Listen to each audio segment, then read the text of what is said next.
Welcome to our October leadership team meeting. We have our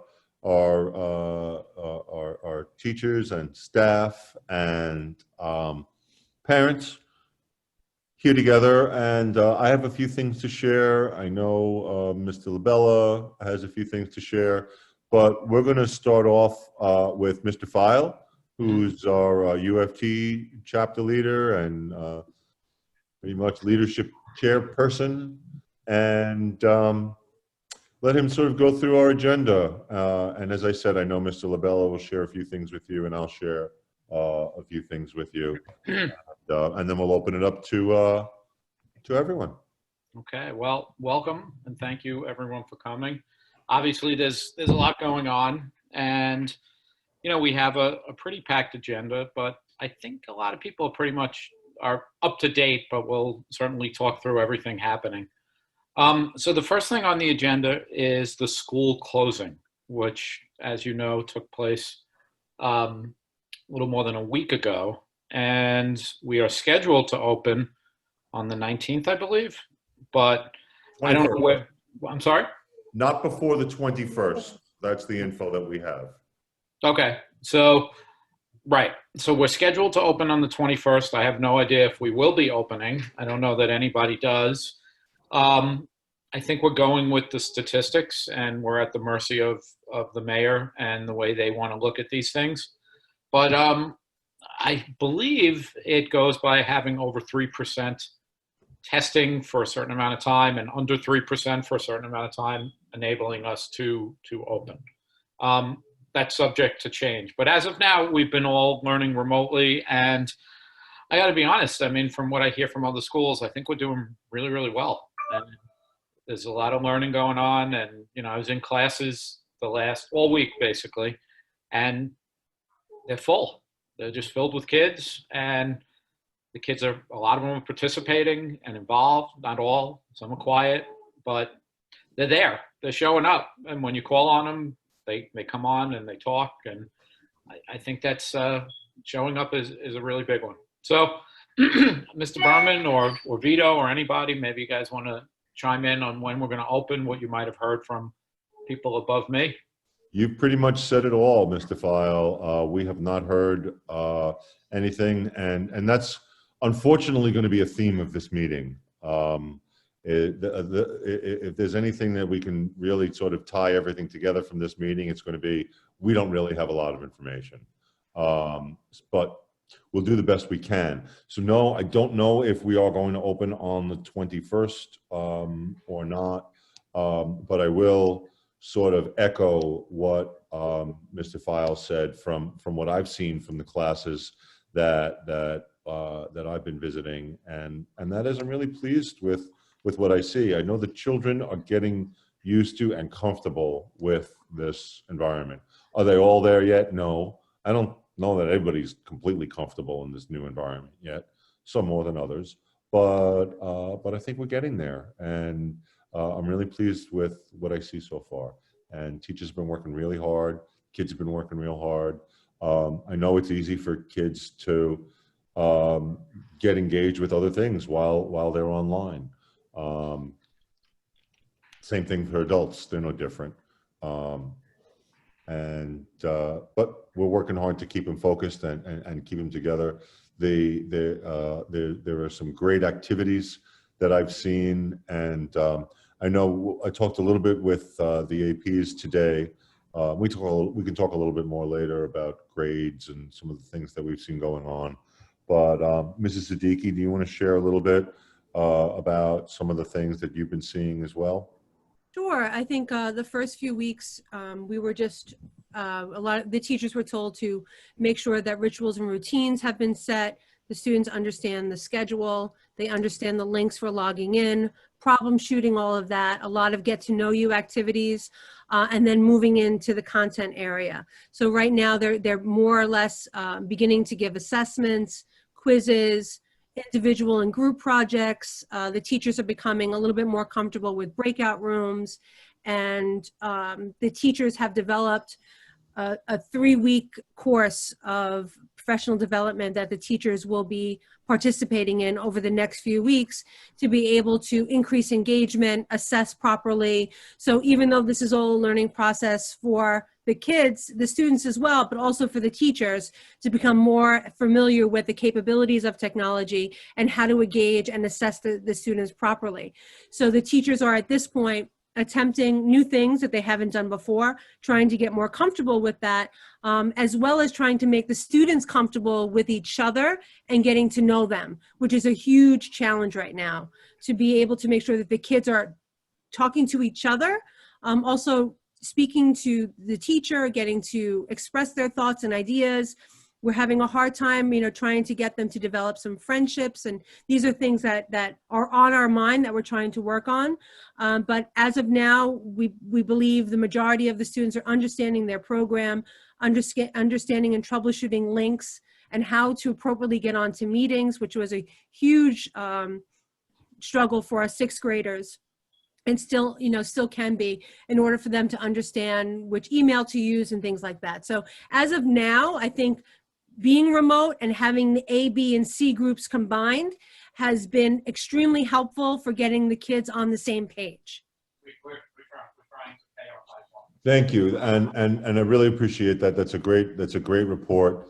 I would only add that we're at a point now where we've put into place supports, individual supports now for those families who are still struggling, and with particular students who are struggling, whether it be with getting the proper technology, understanding the technology, how to use that technology, how to get logged into all of our systems. So we're at a point now where we're going to be able to, and we are making individual contacts with those families and those kinds of support. I mean, that has been really helpful. We've had some staff members contact children and families individually and work with them for over an hour, just trying to troubleshoot some technology things. And it could be as simple as just not having the correct setting, or changing a preference on your computer or your pop-up blocker or things like that. So, in terms of some of the students who have been having tremendous difficulty in missing classes, we wanted to make sure that everyone was able to get on and understand appropriately. So thankfully, we've had some staff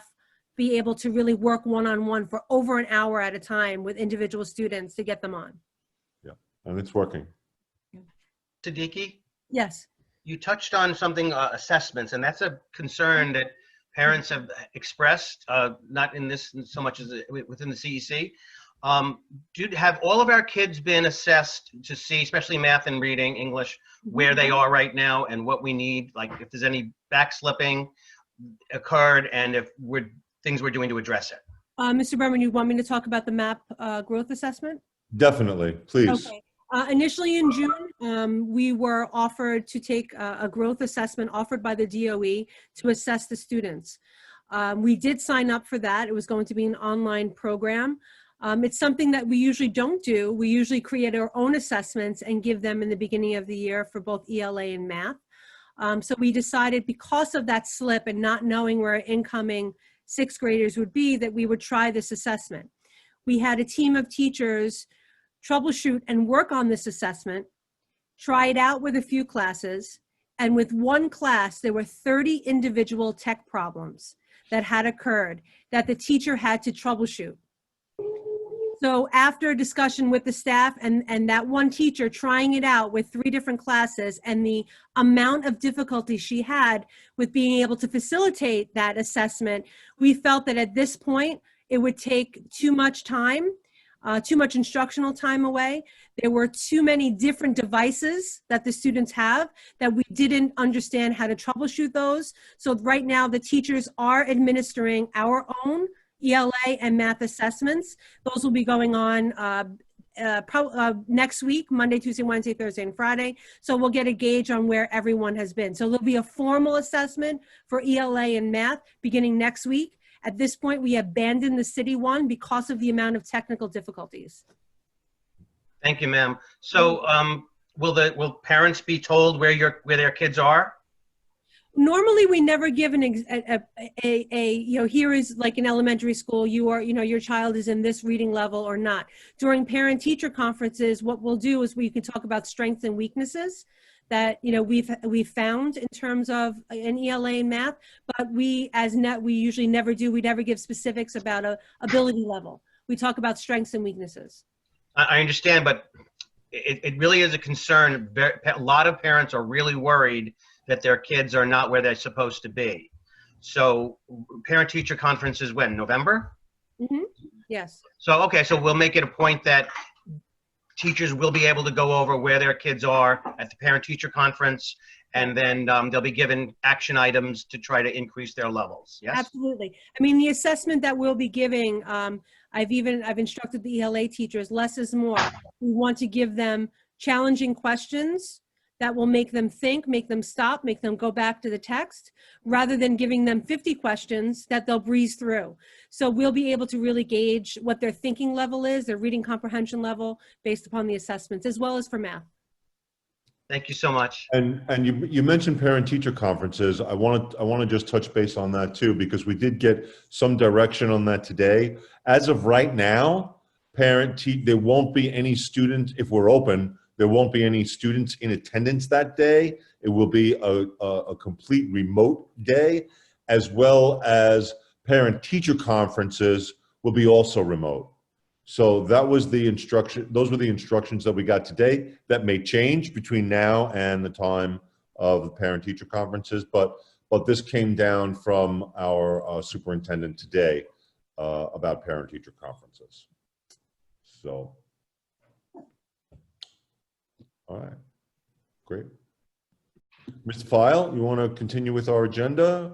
Yes. Are there any other questions about testing? Oh, you know what? While we're talking about testing, if I may, and this will probably just save us some time later because I'm starting to cross off things that are on my list too, but it seems appropriate to talk about testing. The DOE has already started what they call mandatory testing for students and staff members. For those families who have children in blended instruction, please return the permission slip with your selection, one way or another, about testing. I'm in leadership. The intent of the DOE for testing is that they test the people in the building who they identify. So the process will go something like this: about 3 days before the people who are doing the testing, this company, I don't recall the name, but the company that was contracted will come to the school. 3 days before, they'll give us a list of the students and the staff who will be required to be tested. Then we notify families of the impending test, and then they'll do the test. As it stands right now, the DOE expects people who were selected to be tested. Staff who refuse to be tested will go on unpaid leave until they do get tested. Students who refuse to be tested, I'm sorry, students can't refuse, but families who refuse to have their child tested may have to go to remote instruction. That's a quote, pretty much. So that's sort of where we're at with this testing. They plan to get to all the schools. I don't know what the frequency is, how often. What I had heard was they did I don't know, 50 or 60 schools last week on the first day of testing, and they'll run through. So that's the other part of, well, one of the other parts of testing that an update that I have. And Mr. Berman, on Aparu, we did send to all of the classes that are blended the permission slip, either accepting COVID testing or declining. So if they do want to go in and change their decision, and or if they have not filled that form out yet, that would be really important for families to do. Okay, great, thank you. All right, Mr. File, I'm sorry, go ahead.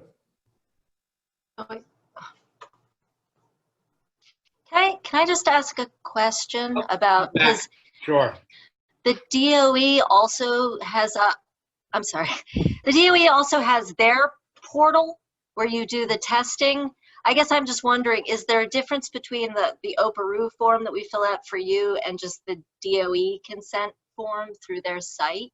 No, the Oh, UPERU is you just don't know? one that we, it's the same exact permission slip. It's just Okay. there, we get the results and then we input that information into ATS. ATS is our system that I'm assuming the DOE will pull from to do the random testing based upon the responses of the families. Okay. So what happens is we get the forms, we download them. Ms. Koo goes into the system, the DOE system, puts in accept, accept, decline, decline. And then when we get selected for random testing, I'm making an assumption that they'll pull from that list. And then we'll have 3 days to let those families know that your child has been chosen to be tested. I'm going to I make guess the what I'm other asking assumption. is, I'm going to make, what if we sorry. already filled out, sorry.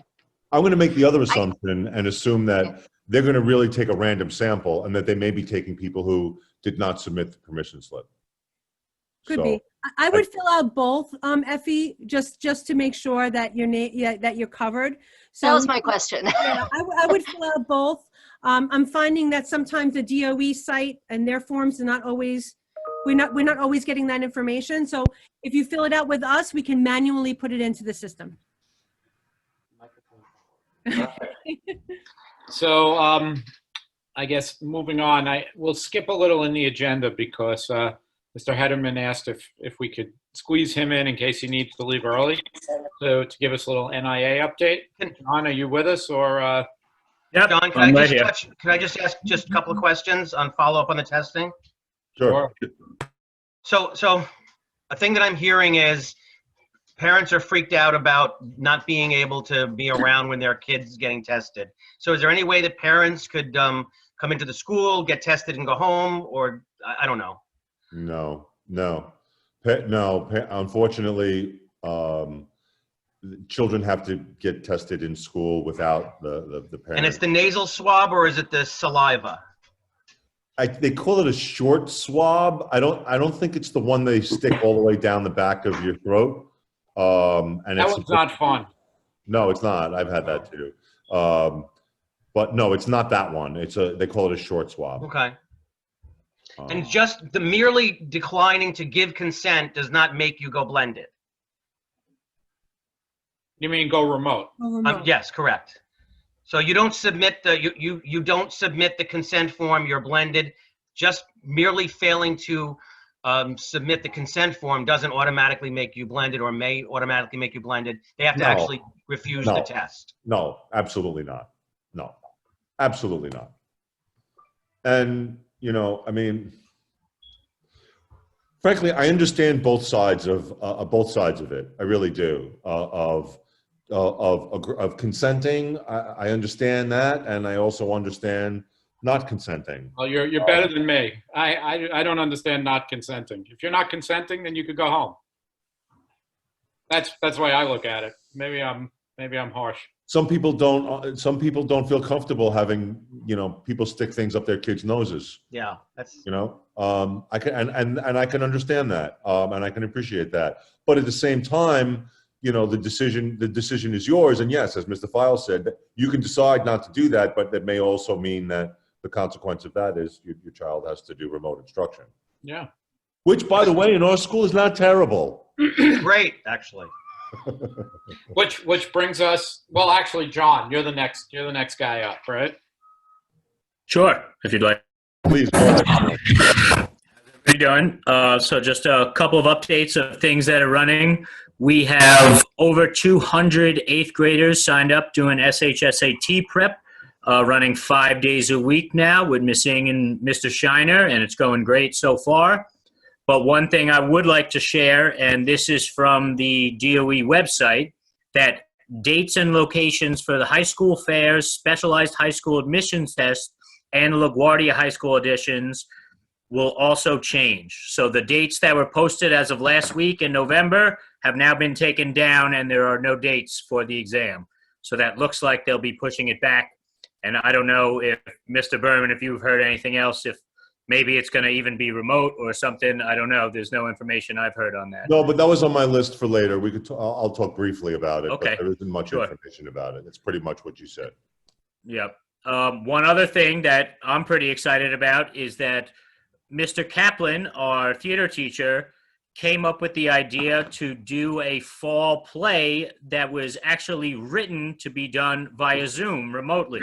So we secured the rights, and we will be doing a show entitled "Do You Read Me? A Stay-at-Home Play," and he's going to be sending out information about auditions soon, and we'll hopefully be putting that on before Christmas. Great. Those are major things that we're doing right now. Thank you. All right. Fantastic. While we're talking about NIA, I guess it's a good time to bring up this issue. And I guess I really want to hear from our leadership team on this. NIA has been doing a great job providing services to our families. And of course, I think everyone would like, as much as possible, to have as much in-person learning as we can. However, we've worked very hard under the direction of the DOE to have our children in groups of pods so that we can help maintain their safety. And should there be any incidents of symptoms or illness or whatever, the Department of Education can contact trace quickly and effectively, and hopefully not have to shut down our whole building. One of the things that happens when we have an after-school program is all the children who are in the building now, who are in their pods separate, all come together. So that pod structure is gone. The ability to contact trace is gone. And unfortunately, the ability to maintain the integrity of what we're trying to do is gone. We have some other issues too with in-person NIA instruction. Not the least of which is there is no health professional available during that time. Our nurse leaves at 2:20 like everyone else. So no nurse available. We also don't know about how those areas are going to be cleaned and who's going to be doing that.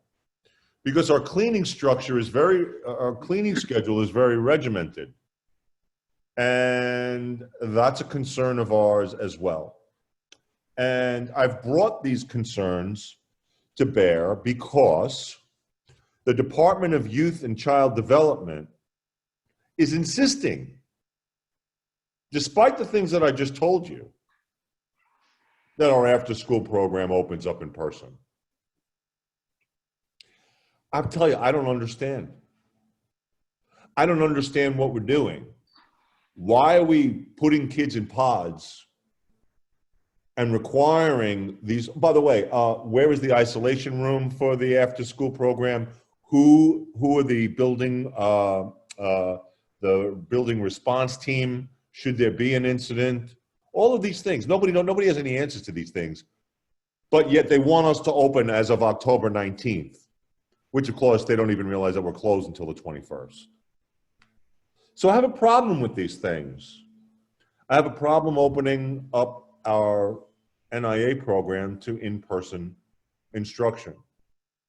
And I've let them know that, and I've emailed the people. I got an email from the Director of Operations of the City of New York, forwarded through our Executive Superintendent and our Superintendent, that they'd be getting pushback from schools in District 20 about opening after-school programs.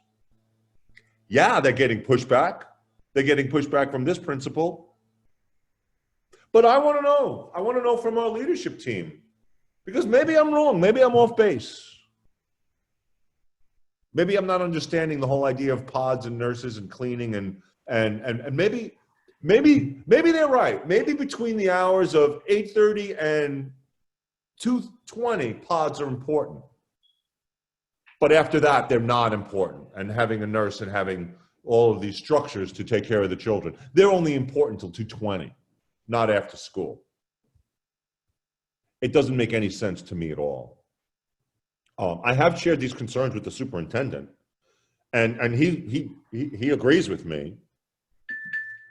But these are the kinds of things that that are coming down, and I want to know what you think. I mean, am I right? Am I wrong? And in fact, I'd like to know what the school leadership team thinks, so I can go back to the superintendent and say, yes, we've polled our leadership team, and this is what we think. So I'd like to open it up for discussion, and I'd like to hear your thoughts.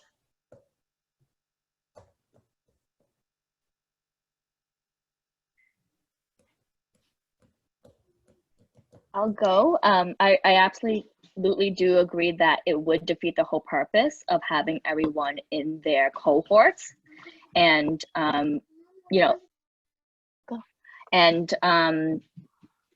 trying to keep the same group of students together in the same room in their pods, and to make it better and easier for contact tracing, but also again to decrease the risk of making if anyone ever gets infected, to spread it to a larger, I guess, audience. Can I ask a couple questions? So this is for all schools across the city that have nonprofit, community-based organization, whatever, after-school programs, so CAMBA, NIA, all of that?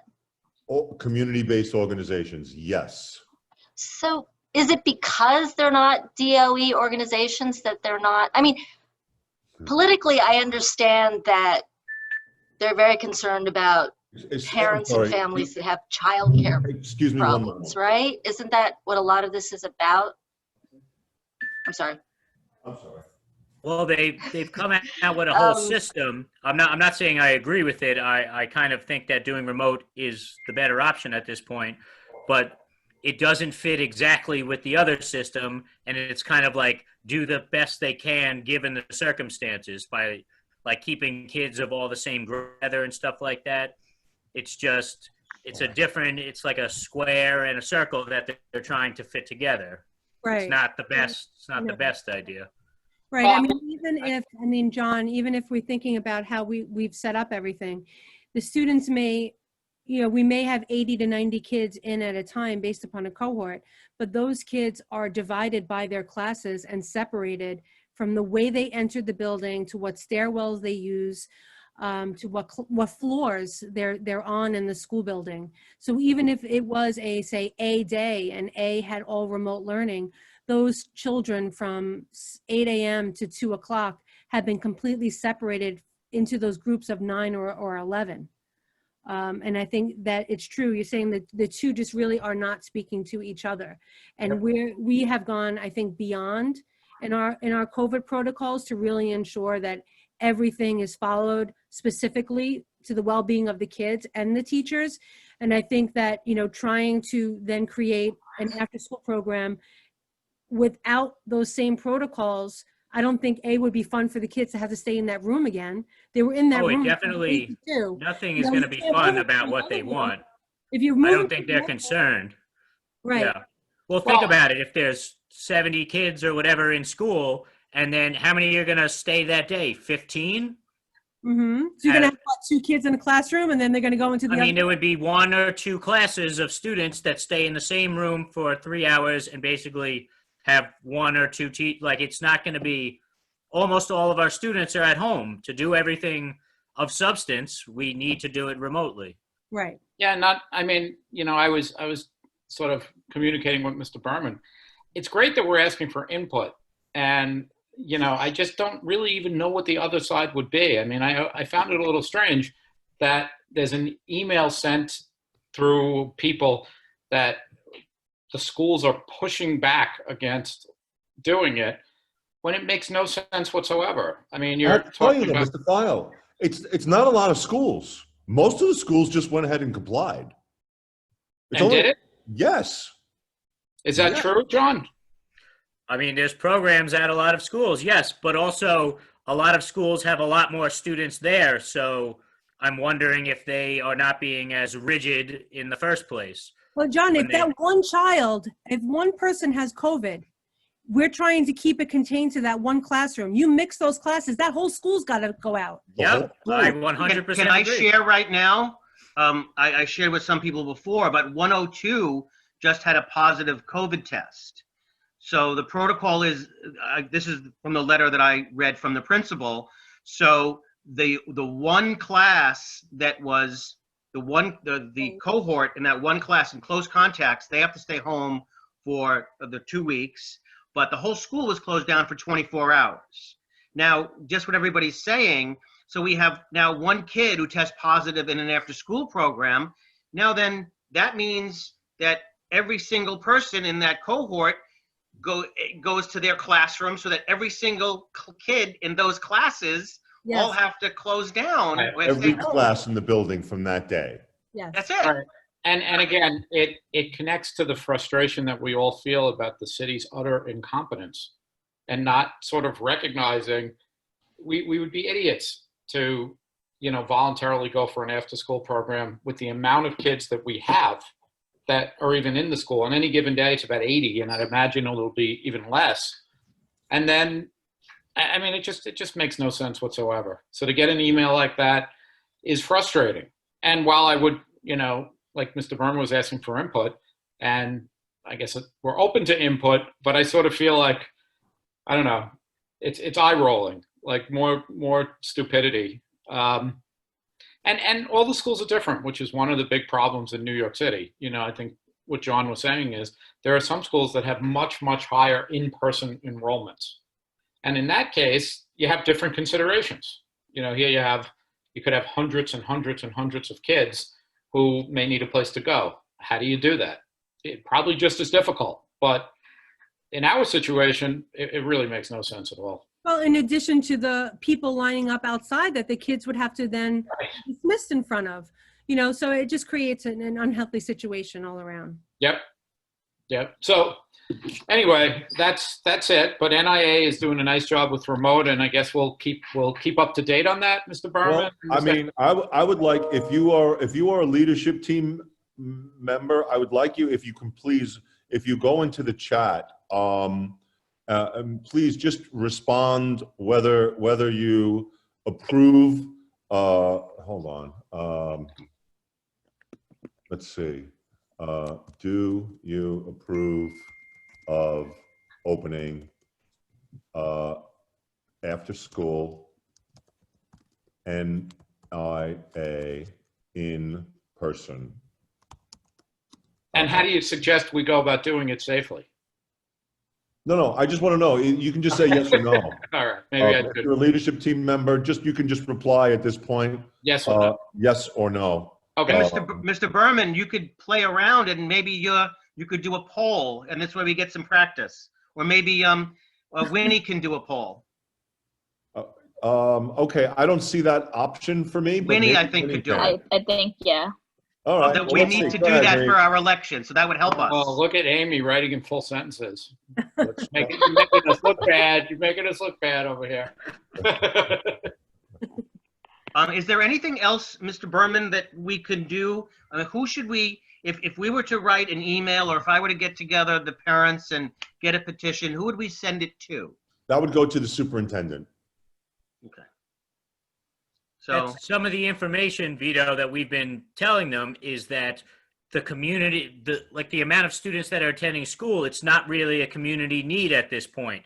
And if we have community members saying that they agree that it should all be remote, that would be helpful. okay.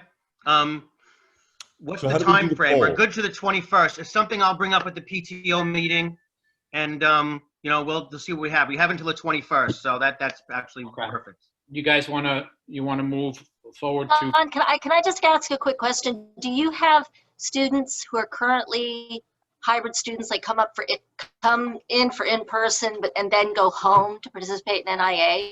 Do you Yes. currently have students that do Yes, that? there are students that do that, yes. So it's possible. There are some students that attend that would be in school, but as I was saying, out of the 70 or 80 maybe there would be 15 that would request to stay. It's probably mostly sixth graders. Mm. Yeah. Okay. Okay, so, So did we get a poll?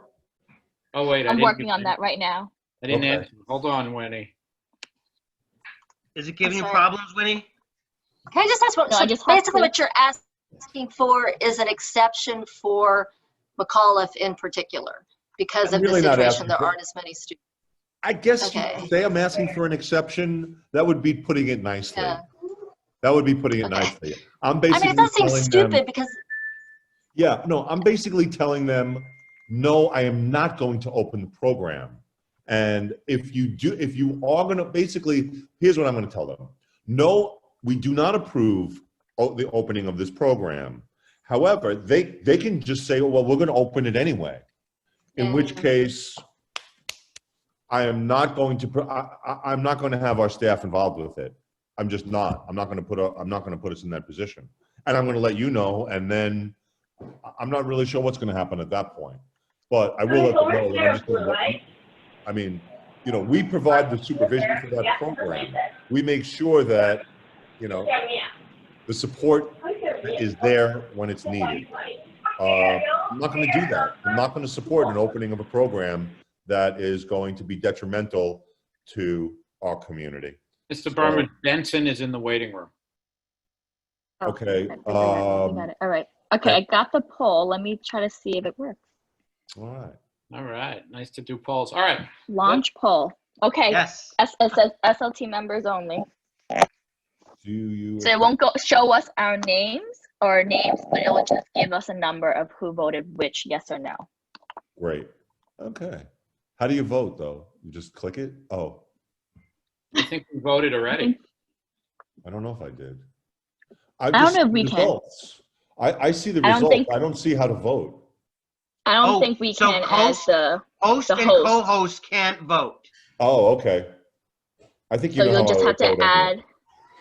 add you'll just have to add your vote, Jeff's vote, and my vote. Okay.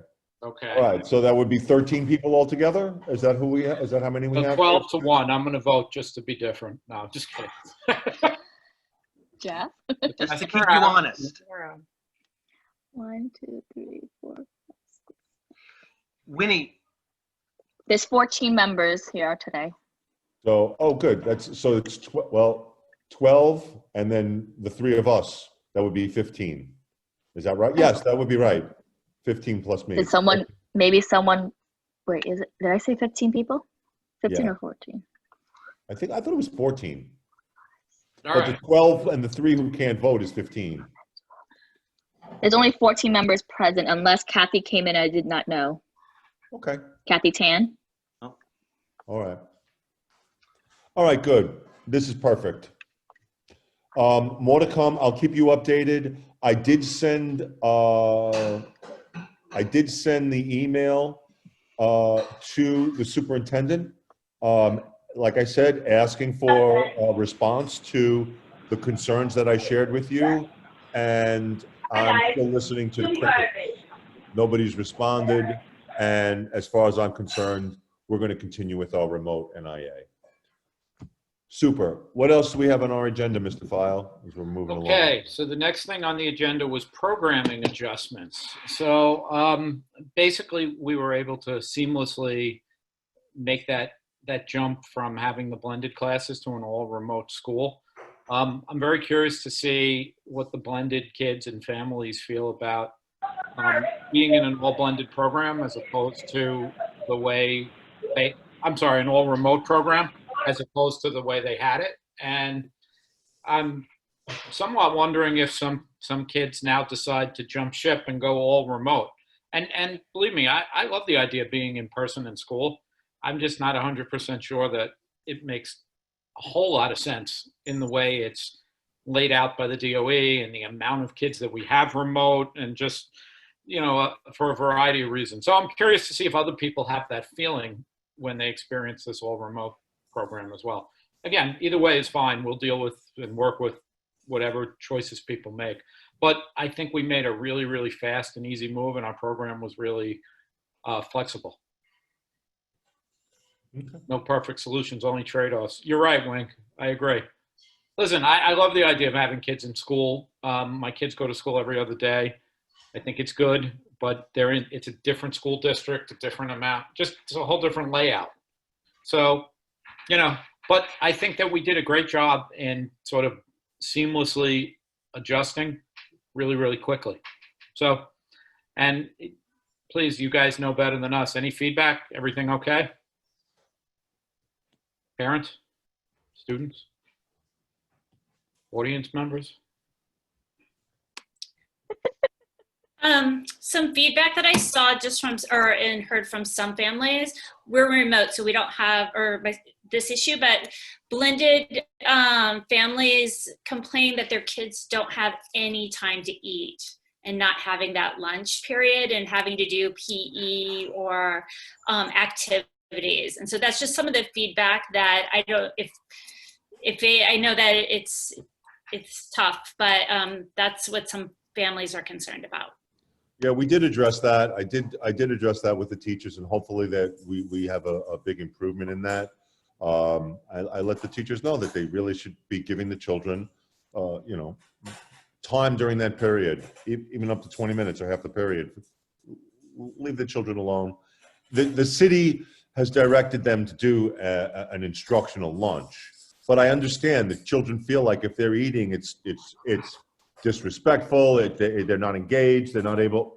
I get that. So, we'll continue to have those conversations with the teachers, but I do believe that there has been an improvement in that situation. So I get it. Amy has a concern. She said, my child is hybrid, but never went in before the school shut down. My concern about moving him to fully remote is that I think he would have all new teachers. That's a valid concern, right? Mina, what do you think? Is that? It's true. They may get new teachers. It may be that they may have the same teacher, and they may have just been put, that teacher may already have a remote class that has an opening. The remote classes are maxed at 33. So what we're doing for students who have a blended program, who are now requesting remote, we're keeping them in their blended program until a remote spot opens. Once there are 5 students to go remote, we open another class. So it may be that they're in a new class. It may be that their teacher then has an additional remote period. It really depends on how many students the teacher has and how many students are in that class. So the answer is it could possibly be yes. The one thing that is beneficial is that our teachers are completely aligned in terms of what they're doing.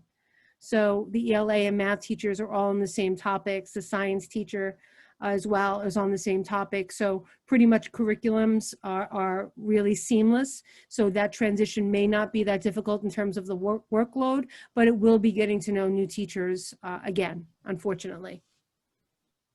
So the answer would be possibly yes. Yeah, it's not easy. And it was not an easy decision for anybody to choose either remote or hybrid, like Wink said. It's a decision with trade-offs. Right. It's unfortunate. It's a tough year, but I think we are. I think the kids and families and the teacher. I think everyone's doing a really good job in being positive and being productive. I mean, the feedback I was getting today during my department meetings for people who did have a blended program. If I put this, That they felt that the combination of the A, B, and C together into one class right now was really creating much more conversation rather than those smaller classes that were really becoming more difficult to engage the kids because there were so few kids. I mean, the spotlight was then on that child, or that student, rather than, within a class of 33, you could speak up, but you're not highlighted on that screen. So they are finding that the A, B, and C, and maybe the teachers who are here, I know, Ms. Lojasano, you have a blended program. How is it working for you that you have the A, B, and C group together? like you said, it is much easier to have 20 kids in a room rather than 2. I did have 2 students in a classroom. Right. It was too quiet, and kids were, again, I'm just reiterating what you said before. They felt like they were in the spotlight and they didn't want to answer. And while now I'm getting a lot more feedback and kids are participating more. So it's more of an interactive classroom when you have all 3 cohorts together. Yeah. Yep. So, all right, well, that's that. Winnie had sent me something about, don't forget the high school application process.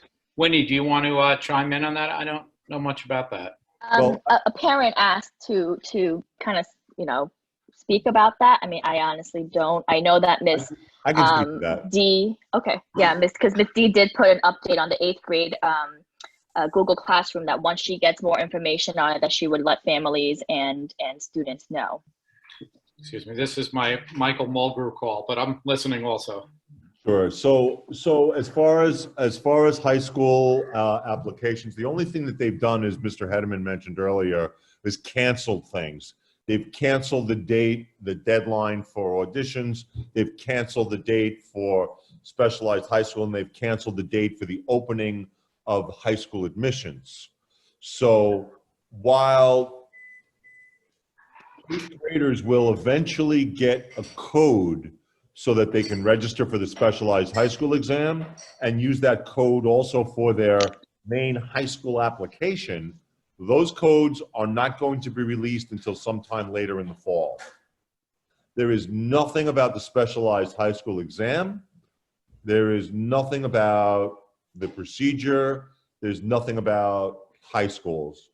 Only that dates have been canceled. The guides are out. There is a guide for high schools, and there is also a guide for the specialized high school exam. We've sent the electronic copies to our 8th grade families already. The printed versions are coming to the school by the end of the month. And we'll get those out to the remote families if they want the printed copies. But all the information is there. As far as admissions, we just don't know. I would also say the other issue and concern for us is admissions for IS 187 students for next year. It's the elephant in the room that nobody's really talking about, but it's a big deal. I mean, right now there's no mechanism for students to come in next year. And the default mechanism may very well just be a lottery. District 15 has lottery enrollment for their middle schools. And I know the Department of Education would love to see screens eliminated and lotteries and other things put in place. I have to tell you, I don't know what will happen, but one thing I can tell you for sure, anything that will happen is going to be either because the DOE wanted it or because the parents wanted it. And it's going to go that way, whichever one. If the parents' voices aren't loud enough, it'll go the DOE way. Or if the parents' voices are in alignment with the DOE, it'll go that way, which looks to be the elimination of screens. It's clearly the elimination of screens as far as the Department of Education is concerned. Now, what parents want, I don't know. But as a parent, you need to make your voices heard because it doesn't matter what the school thinks. Mrs. MacLachlan, you had your hand up. Oh, hi. Yeah, no, I was actually the one that asked Winnie to add this to the agenda because I was getting a little anxious because actually I just heard on the radio over the weekend that the dates were still the same and I was getting anxious about the application dates, but then they sent out the email. But I guess that the dates have been changed, that they're no longer the whatever, October 21st and November 7th, whatever dates. But I guess I'm wondering, and I mean, you probably don't have an answer for this either, but I mean, it's not just the specialized high school test, it's the fact that they didn't have the state tests. I mean, it seems like a lot of the sort of mechanisms for determining, you know, that whatever the algorithm for determining how students get into schools has changed. And I'm just wondering, I mean, as you said, maybe just everything will be lottery, but it's particularly for those of us that have students going into high school, it's a little bit anxiety inducing, I guess. I completely understand. I mean, we talked a little bit today about the specialized high schools. Perhaps they might even be a lottery for those schools. I don't know. But Mr. LaBella has definitely done a tremendous amount of work with Place and others. And you want to talk a little bit about that, Mr. LaBella? So I actually do have updates. Am I unmuted? I am.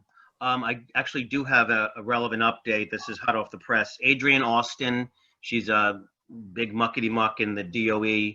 She was at a CPAC meeting this morning, and someone asked her about these issues, and she came out and said that this is a political issue, and it's being decided in that way. So she's trying to deflect a little bit about what's going to happen, and she's putting it on the mayor, it seems quite clearly. I don't know if she's telegraphing a certain thing or not. That's, you know, it's very cryptic, but I don't think she's saying that by accident. The other thing is, as a CEC member, I'm and several other individuals on the CEC are going to do a resolution and submit it in November to, if the city itself does do some kind of a lottery, we will have a resolution asking the superintendent to request an exemption for District 20 in light of the long track history we have of superintendent's programs, G&T programs, and screen schools. So what we're still working on that as CEC members. It's group. Now, I'll tell you straight up, the CEC is totally divided. It's a microcosm of what's going on in this country, and the country's divided and the CEC is divided. So you have half that, like Mr. Berman said, would love to get rid of screens, go to a lottery, not have any kind of gifted programs, make everything all one. And you have half of us that believe in meritocracy, we believe in testing, we believe in that rewarding hard work is the way that we want to raise our children. And, you know, I'm not saying they're bad people. They may say that I'm a bad person, but I respect their opinion, but we have to do what we do for our children, right?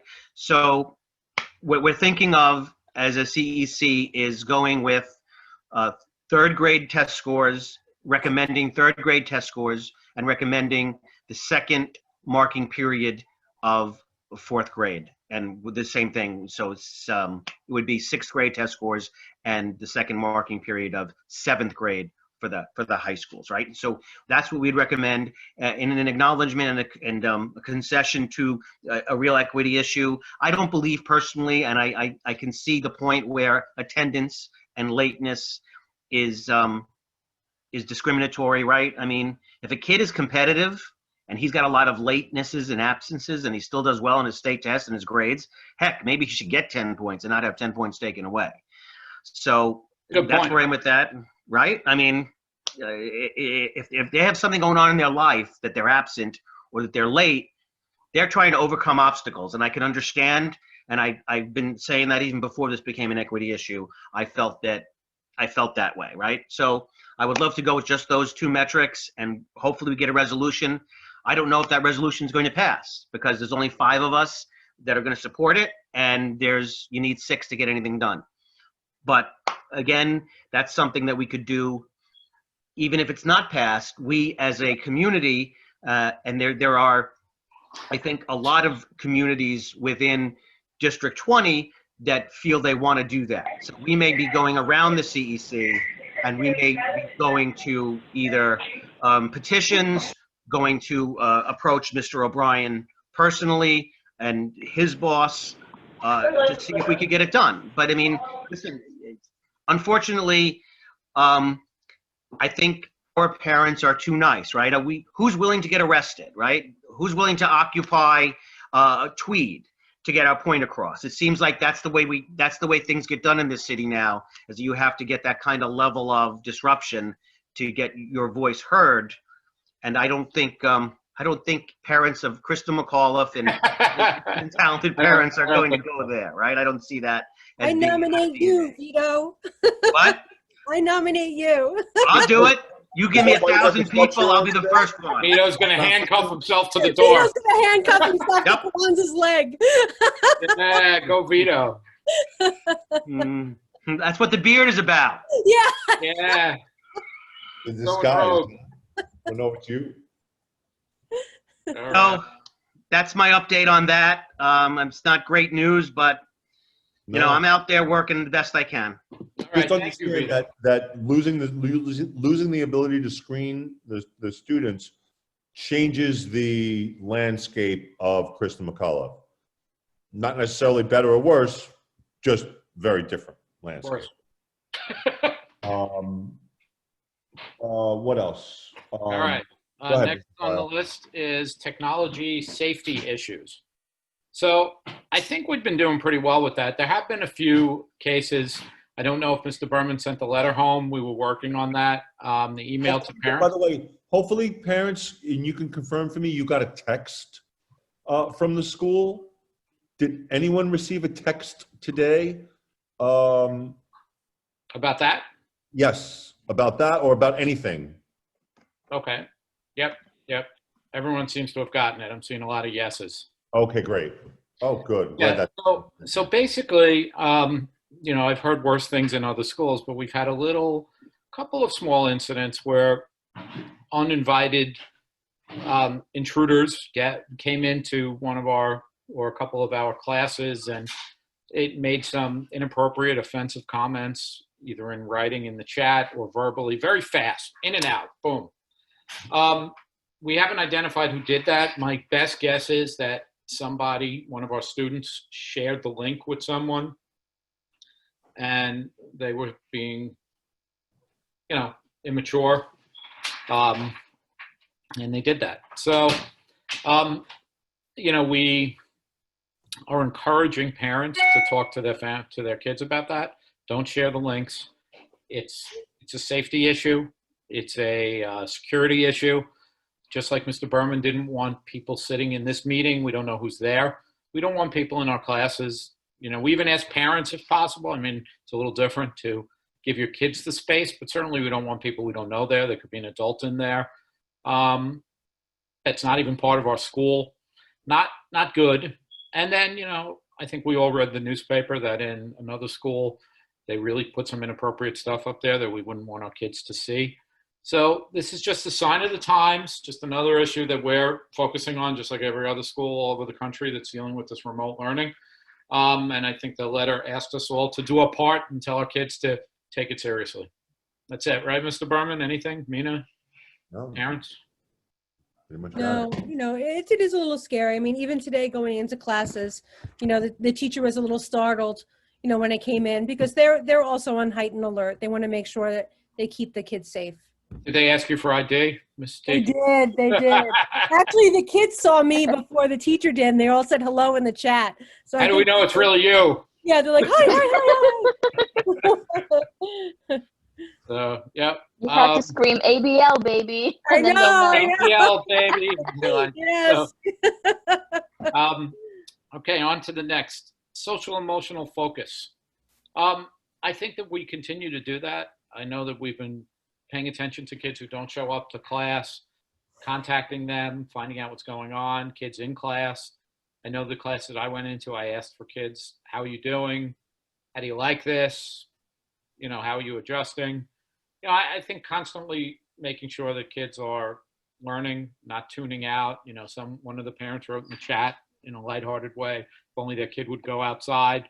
I think it's good that kids do go outside and push them while the weather is still reasonably good. And, you know, we're trying to make sure that our kids are healthy. You know, if we get another wave of this, we're all going to potentially lock down again. and it's not good. It's not good for any of us. It's not good for the adults. It's not good for the kids. It's tiring and frustrating and upsetting. So we really, even more importantly than the academics, making sure that our kids, their well-being is paid attention to and that we're communicating. So I just wanted to let you know that that is still our number one priority. That's my take on it. I think it's kind of hard. I mean, we get varied responses from families. Sometimes it's too much SEL or it's not enough SEL. So I think, depending upon the program and depending upon what we're able to do at the moment, we may have an overflow of SEL in some areas and then maybe not enough in another. So we're really just trying to make it as equitable as possible right now. Yep. Breaking update on testing, Vito. Ooh. Yeah, I'm just getting this. So it appears that 1,751 students and staff, this is in a Staten Island paper, were tested in 56 schools. And they can't confirm that every kid who was tested actually had given consent. Oh. So, so yeah, the Department of Investigation is getting involved. I thought they were going to have a new specialized high school test. Yeah, no, I don't think so. I'm sorry if that. I'm sorry. I wish I could have given you better news. Yeah, I think it should be a requirement. If you're asking to come into school and they're offering you the option of staying home, you should have to consent to testing. So I don't even understand the controversy. That's Maybe, just me. they should have been, the school gets informed, correct me if I'm wrong, Mr. Berman, 3 days before. So all of those families should have been informed prior to being tested. No question about it. Yeah, I wouldn't test a child unless I told the parent. Yeah. Your issue is separate, Mr. File. Your issue is beyond that. Your issue is, okay, if you don't consent, then what happens after that? Yeah. No, I actually think that it should be a given when you say, I want my child to come in for blended learning, that you think consent should be implied? I think consent should be, hey, part of being in school for blended learning means there are going to be people coming around randomly and testing kids, and your child could be one of those kids tested. The end. Almost like they come and randomly do checks for weapons. And you can't say, hey, I'm going to write it out. It's a safety issue. That's what it is. You've decided to come to the school. We're doing everything we can to keep your child safe. We put all these things in place. If you don't want to participate in that, then they offer remote learning. They're giving you every possible option. I don't really understand it. Yeah. But again, I'm like that with the masks too. People say, hey, I have a right to not wear a mask. I could go in the store. No, you don't. It's dumb. So dumb is dumb. It's not political, it's just dumb. So that's just me again, That's why I was texting with Mr. Berman a little saying, I don't know, it's some of these things that we're asking for other opinions. I'm having so much trouble finding the other side, which is not, I'm not usually like that. So, I agree with Wink. I think there are no great solutions, just trade-offs. Yeah. All right. So what else have you got, Mr. All right, moving right along. We had some comments in the chat. One parent asked, based upon if we go back to school on the 21st or not, that asking if we will be emailing via pupil path or whatever mode of communication to let the parents know that it's not just the news. Oh, yes, we will, but you will probably hear on the news before they inform us. So I really want you to understand that. It's not our lack of communication with you. It's not a delay on our part. It's you hear before we do. We're the last ones to hear. And as a principal, I am absolutely the last one to hear. Mr. File usually hears from the UFT before us. By the way, any late breaking news from Mr. Mulgrew, Mr. File? No, I had it in my my AirPods, and then I was waiting, and there was music, and then they disconnected me. Oh. And you can't call back; they call you. Okay. It's like one of those. So I do have a meeting with Ellen that Joe O'Brien's going to be at 5:30. Okay. So keep us posted. I'll ask for a recap. So the next on the list is early impressions of in school. I know we weren't there long, and I'm not sure I know there's a few parents here who had the hybrid. Any thoughts? Do you feel like we're hitting things the right way? Is it safe? How's our distancing? How are the classes? Anything from your kids? Anything that you're hearing? Vito, anything? The people who chose blended, they want to be in school, right? And they're desperate to be in school. So I guess, nothing is perfect. But I'm personally very, very happy with remote. My daughter's doing well, I believe. We'll find out in November how well she's doing. But the people who want to be there just want to be in school for either personal reasons or family reasons, or they believe it's the best choice for their child. So, And I totally understand that. And that's why I wrote early impressions. Are they happy? Do they feel their kids are enjoying being in school? We're really trying. I know that Mina and I are in school every day, and I think some other teachers here.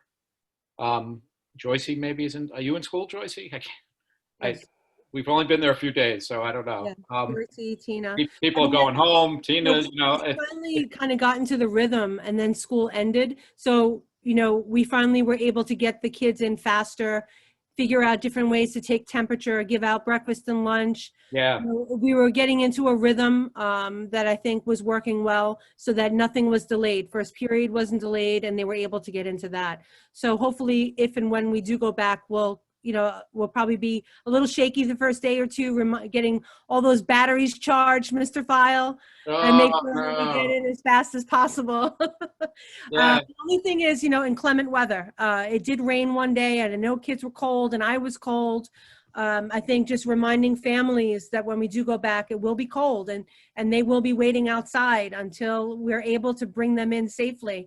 So I think that's the only thing I'm a little concerned about going back is I don't like the cold weather. And I know the kids really do not prefer standing outside in the cold, but it's something that they just have to be prepared for. And I'm purchasing something to keep me warm. Mina, have there been kids that have switched in the last week and a half and gone? Three? Yeah. Okay, so we're pretty stable on the numbers. And again, I'm sending my own kids to school. We had a choice out here also. So I totally understand that, the concept of wanting kids to be there in person. And, we really want to do a good job for the kids that are there. And I think one of the reasons why they're there is they want the experience of being live around human beings, which I completely relate to since I don't like talking to computer screens myself. And we want to see if we could really make that worthwhile. My child liked it. That's great. Yes. Okay. Lisa? Are the current numbers as far as percentage of remote versus hybrid right now signed up? 77% remote. Might be a little higher right now, right, Mr. Berman? Right around there. Yeah. Not quite 80. It's between 75 and 80. Yeah. Yep. So, we're, making it seem like a regular school day is somewhat impossible because of the lack of movement and the rules and the distancing and the masks. But I saw some kids laughing and having a good time, and that was nice to see. Talking to friends, like making a joke about the whole thing. It was cool. It was fun, and we were just there a few days. I'd imagine it would get even better. Yeah. By the way, I saw a lot of great energy from the kids remote also. Kids who were, trying to figure out how to have fun doing that too. Which is good because it could be a little depressing. Yeah. I want to say thank you to the PTO for we're having a 6th grade pumpkin painting contest, and the kids are getting excited about it. So thank you so much, Vito. We'll be giving out gift cards to the winners. So the teachers are also participating. So we'll see what they come up with. Don't I had my hold your 6th breath waiting for that graders tell me. reimbursement. Huh? What, Vito? I said, don't hold your breath waiting for that check. It's going to be a while. Yeah. Okay. So we did the NIA update. Vito's been talking throughout. Have we done the PTO update, or do you? Was that a dig? Was that a dig? No, Vito. Are you kidding? With your youthful look with the sweatshirt, man, no digs. So yeah, let me do that. Everything comes down to there's an election on Tuesday, October 20th. We have 3 spots for the SLT. I think I have interest from 2. We have, thankfully this year, all of the required positions for the PTO, the president, the recording secretary, and the treasurer, they have people staffed in them. But everything is open. Anybody can run for any office. But if no one shows interest, we could proceed. We do have openings for assistant treasurer, which is, really, really important because Michelle, this is her last year. We have an opening for vice president, which I'm trying to recruit people, but we're just not getting a lot of interest. I don't know if it's a function of the remote aspect of this, but we can't really grab people and recruit them the same way we do when the school's in session. But if you know anyone that was involved in their PTA or PTO in elementary school, please ask them to get involved. It's just, even if we just have more, brains in the mix when we pass out emails discussing different things. And then, no one's here forever, right? I mean, I'm thinking a year from now, when it's my last year, I would love to give this over to someone that could just keep it going and run with it. And it's about what's the best for the school, right? And so that's in the back of my mind as well. But those two things, yeah, October 20th, Tuesday, please come to the PTO meeting. Please tell your friends. We're going to probably do the streaming on Facebook again. And hopefully we have a big turnout. Fantastic. So, we also, Jeff, we also have the SLT election the same day. So there's 3 parent seats available. we don't know who the candidates are yet, right? We have 2 people who showed interest. So I hope, we're taking floor nominations. So I actually don't want more than 3. It's a pain in the neck, but Winnie seems to have gotten the thing down with the polling. So I think we would not have a problem if we needed to have an election. Yeah, so far I know we have 2 people who are interested. If 3 people are showing interest, we could just vote them in by everybody raising their hand. Yep. Yes. Fantastic. So I think we're down to the last agenda thing is really just question and answers from parents, which, we're always interested, especially now with everything going on. What feedback or questions that you might have? Sandra, we haven't heard from you. Anything going on? That's Jonathan. Maybe, I don't know if she's here. The only other thing that I have is just about grades, and I mentioned ELA testing and Regents. We don't know about ELA testing. We don't know about Regents testing, and we don't know about the end of the marking period, what grades are going to look like this year. I mean, I'm hoping that we're going to be able to give children the grades they deserve, but the city may have other intentions. I also don't know about children coming back from remote to blended, and we will certainly keep you updated on that. And as far as the the elective classes, the theater and music and art, some of those also, I've gotten some stuff from teachers as far as grades. A lot of those classes are changing, and those programs are tough. And, a lot of schools don't have those classes going on right now. I'm really happy that we do, but I wouldn't, that's a tough run. So as far as grades and stuff, it's not really number 1 on our priority list, you'd say, Mr. Berman? Yeah. But listen, we want to treat everybody fairly and give children grades that appropriately identify their level of effort and their performance. So. All right. All right, great. Other comments, feedback, thoughts, questions, concerns? Mr. Berman, I just wanted to see if we want to wait to do it this meeting or wait till next one after we have the 3 additional SLT parents to decide the schedules for the rest of the year, the meeting dates for the rest of the year. Usually we decide in the beginning. Okay, yeah. And then we can do that. Okay. Okay, no problem.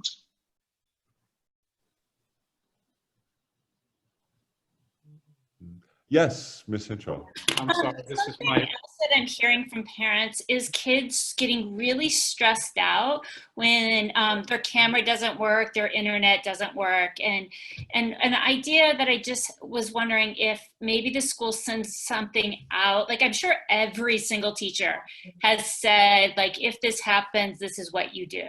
But we know our kids, they take schools so seriously that we've often even said, you know, parents coming to me and saying, my daughter freaked out because her camera went out and the teacher was calling on them. So I just had an idea, or maybe if the school sent out something just as the parent voicing back, that the school has said, if this does happen, you just email your teacher, you know, so the teacher has a note saying, sorry, my internet went out, my camera went out, I was here.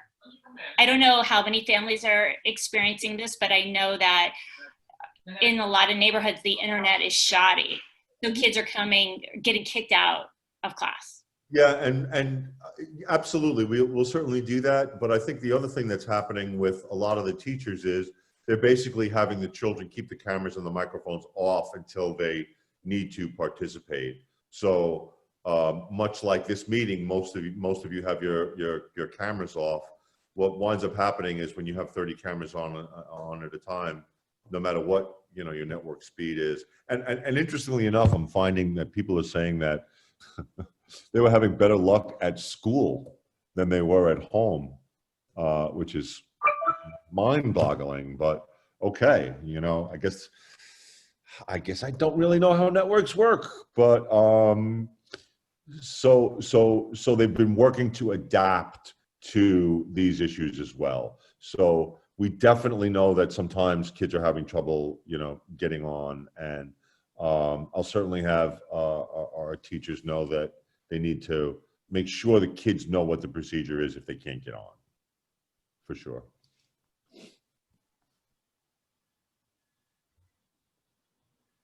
if there's nothing else, any other questions?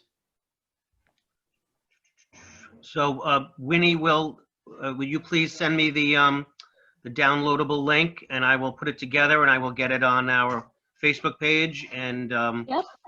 and the YouTube, and I'll send out an email when it's ready. So anybody who missed our wonderful SLT meeting can view it at their leisure. Do we have any Patreons yet? Absolutely. No. Patreons? Well, thanks everyone. Anything else, please feel free, email, contact your choice of school leadership team member, me, whoever you like. And we're always here for you. So have a great evening, everyone, and we'll be in touch soon.